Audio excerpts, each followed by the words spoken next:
Asante sana na kwa nukta hii niwakaribishe ndugu zangu waandishi wa habari kwenye mkutano huu ambao unafanyika hapa makao makuu ya klabu yetu Jangwani jijini Dar es Salaam.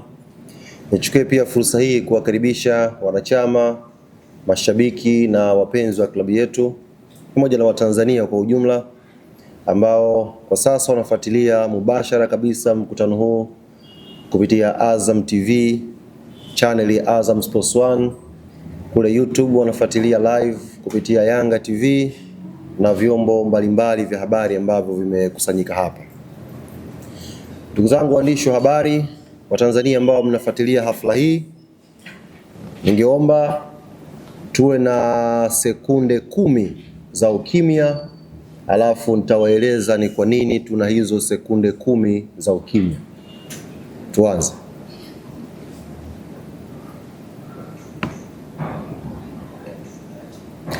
Asanteni. Sekunde hizi ni kwa ajili ya kuwakumbuka watani zetu klabu ya Simba Sports Club ambayo tayari imeshaaga mashindano ya CAF Champions League msimu huu wa 2025-26. Mashindano waliyapenda, lakini out imewapenda zaidi. Kabla sijaingia kwenye ajenda ya msingi ambayo imefanya tuwaite hapa siku ya leo, liko jambo ambalo uongozi wa klabu ya Young Africans umeniagiza niliseme.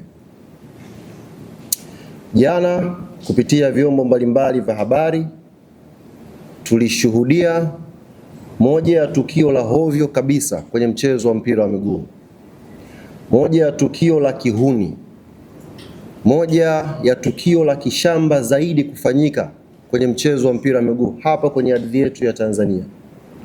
Tukio hili limehusisha mwenyekiti wa klabu ya Simba Sports Club ambaye baada ya mchezo wao ilionekana video mbalimbali akishambuliwa na baadhi ya mashabiki wa klabu hiyo. Sisi kama Young African Sports Club kwanza tunalaani vikali vitendo hivyo. Ni vitendo vya kihuni ambavyo havina nafasi yoyote kwenye mchezo huu pendwa wa mpira wa miguu. Lakini la pili, kwa niaba ya uongozi wa klabu ya Young Africans tunapenda kumpa pole mwenyekiti wa klabu ya Simba Sports Murtaza Mangungu na viongozi wote ambao walikumbana na kadhia hiyo siku ya jana. Ziko nyakati tunaweza kupishana kwenye itikadi zetu za kimpira, lakini inapokuja swala la football kuwa fair play, kama vilabu ni lazima tutoe matamko haya kukemea na kupinga vikali vitendo vya kihuni ambavyo vimefanyika jana kwenye uwanja wa Benjamin Mkapa. Kama ambavyo wametoa wito watu wengine, na sisi klabu ya Yanga tunaliomba jeshi la polisi lichukue hatua stahiki kwa yoyote ambaye atabainika amehusika na vitendo vile vya kishamba vya kumshambulia mwenyekiti wa klabu ya Simba kwa siku ya jana. Maswali yenu kwa nini tumetoa pole taulizana baadaye, lakini kwa sasa tuingie kwenye ajenda ya msingi ambayo imefanya tukutane leo hapa asubuhi.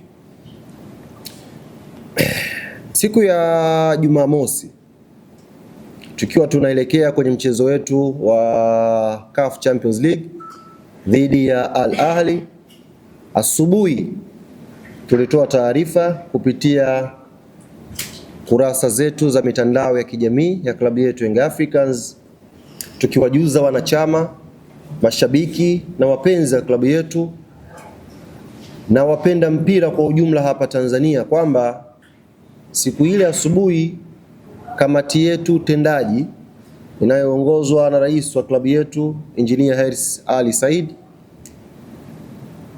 ilikuwa inakutana, na mbali na shughuli zake kama ambavyo katiba ya klabu yetu imeeleza, katiba ambayo imefanywa marekebisho mwaka 2021 kupitia ibara ya 31, kamati yetu ilikutana na kujadili mambo mbalimbali ya kiuendeshaji ya klabu yetu, lakini ndani yake kukiwa kuna ajenda moja ya msingi ambayo tulisema ni mchakato wa ujenzi wa uwanja wa klabu yetu ya Yanga.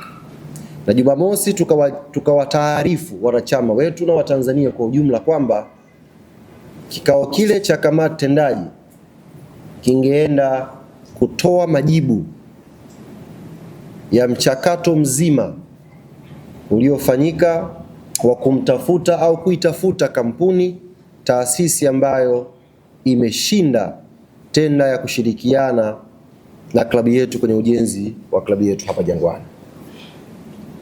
Kikao kilifanyika vizuri, na nichukue fursa hii kuwajuza ndugu zangu waandishi wa habari, kikao kile pia kilitoka na jina la mshindi aliyeshinda kwenye tenda hiyo ya ujenzi wa klabu yetu Young Africans.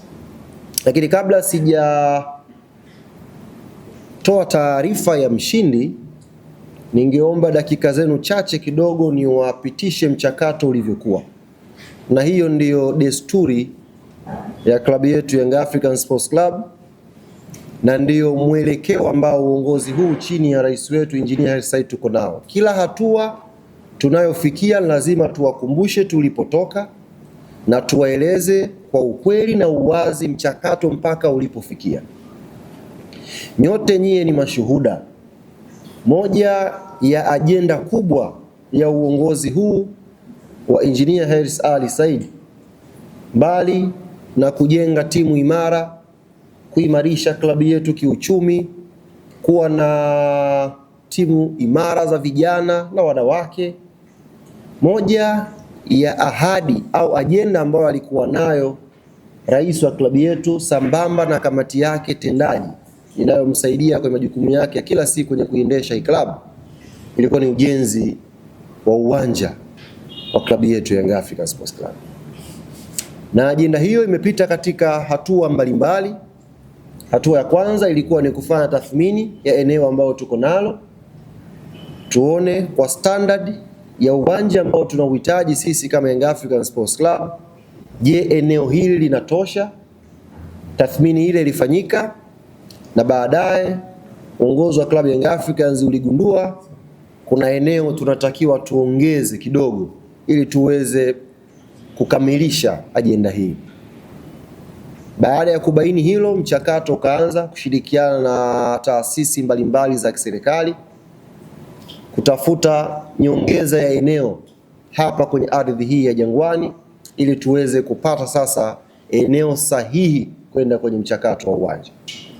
Michakato hii ilifanyika, na nichukue fursa hii kupongeza na kuwapongeza viongozi wote wa kiserikali, tukianza na Rais wa Jamhuri ya Muungano wa Tanzania Daktari Samia Suluhu Hassan na wizara zake mbalimbali na watendaji mbalimbali ambao walitupa ushirikiano mpaka klabu ya Young Africans ikapata nyongeza ya eneo hapa makao makuu ya klabu yetu. Tukapata nyongeza ya ardhi. Na baada ya kupata nyongeza ya ardhi, hatua iliyofuatia ilikuwa ni kupata sahati ya kumilikishwa nyongeza ya ardhi hiyo. Na kwenye hafla yetu au tamasha la wiki ya wananchi, Afrika na dunia kwa ujumla ilishuhudia klabu ya Young Africans ikikabidhiwa hati yenye nyongeza ya ardhi kwenye eneo hili. Na baada ya kukabidhiwa hati hiyo kutoka kwa serikali yetu Jamhuri ya Muungano wa Tanzania, uongozi wa klabu ya Young Africans, hatua iliyofuatia ilikuwa ni kwenda kutafuta sasa kampuni au taasisi ambayo ingeshirikiana nayo kwenye ujenzi wa uwanja wetu.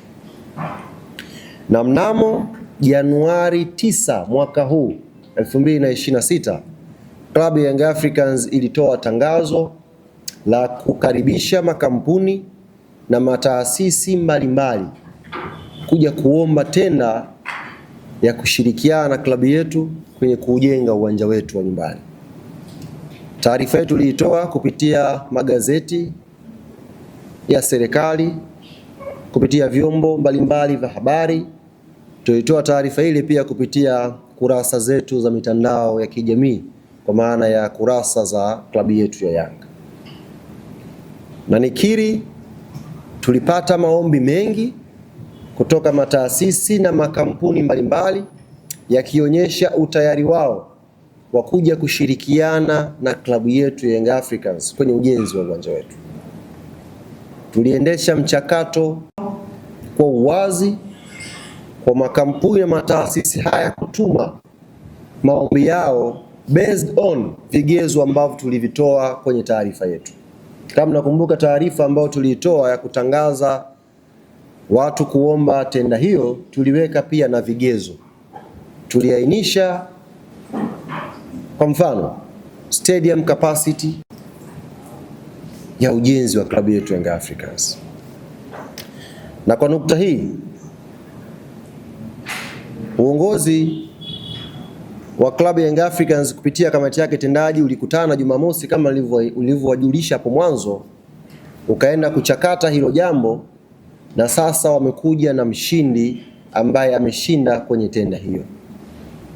Nichukue fursa hii ndugu zangu waandishi wa habari, wanachama, mashabiki na wapenzi wa klabu yetu Young Africans na Watanzania kwa ujumla kuwatangazia kwamba kampuni ya GSM Tanzania Limited ndiyo kampuni iliyoshinda tenda ya ujenzi wa klabu yetu Young Africans. Naomba nirudie hapo. Baada ya kamati tendaji kupitia mchakato wote wa maombi yote ambayo yametumwa siku ya Jumamosi, viongozi wetu walimpitisha kampuni ya GSM Tanzania Limited kuwa mshindi wa tenda ya kujenga uwanja wetu wa Young African Sports Club.